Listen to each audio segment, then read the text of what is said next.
Alright guys, I've been busy painting.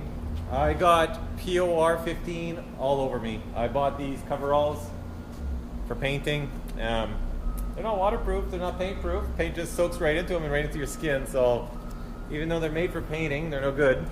So my arms are a little bit tattooed for life. Suppose that shit wears off in a week or two. I didn't get too much on my face, a couple little drops here and there. But the Jeep's looking sick. I POR'd it. I rock guarded the frame, so the frame's got a little bit of texture to it now. And that just hides any little imperfections. And it's looking real nice. There's actually gonna be fender wells in here, so you're not gonna see anything else. I still have to take all my tape off. I got everything wrapped up. All this plastic, all the engine, everything's all wrapped up still, so looking forward to taking that all down. But yeah, it turned out really good. So I rock guarded the frame.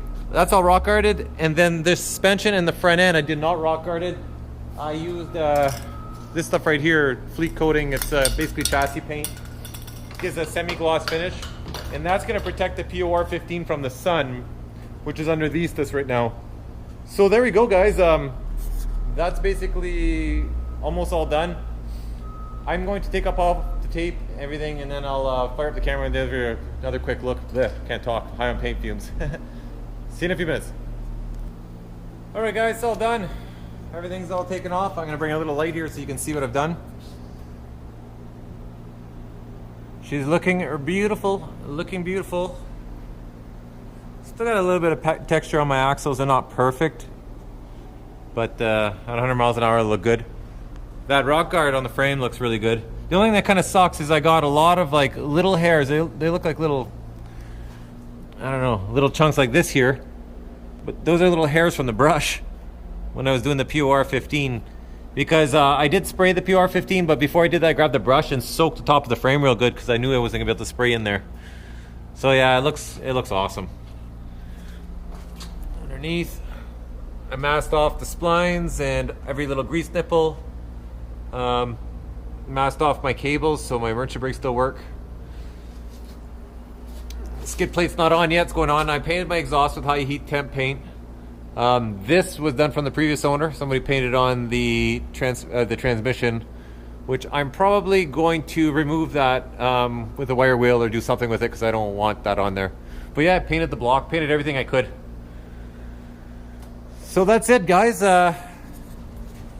Hope you're enjoying these videos. I know I'm not really giving you a how-to on this. I'm just basically giving you a walkthrough of what I'm doing as I'm going along.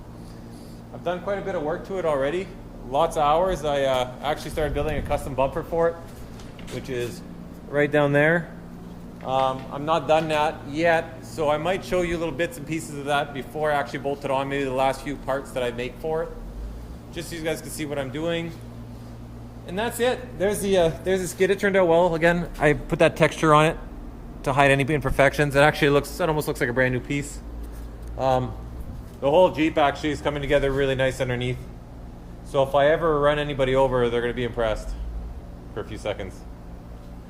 And then for the inside of the Jeep, well, I'm still working at it.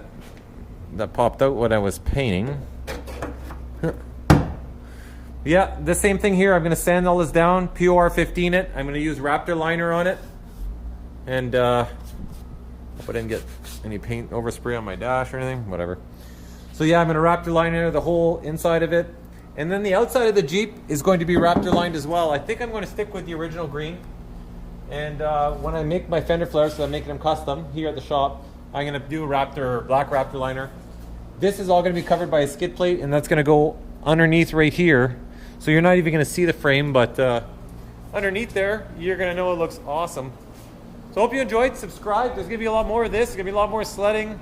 This summer, we're going to be back into sea-doing and boating. There's always going to be something going on.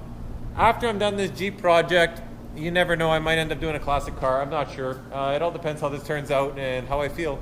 Well, maybe next winter, we'll put something with a little bit of horsepower behind it instead of a 6-cylinder, 200 and whatever horsepower Jeep. So peace.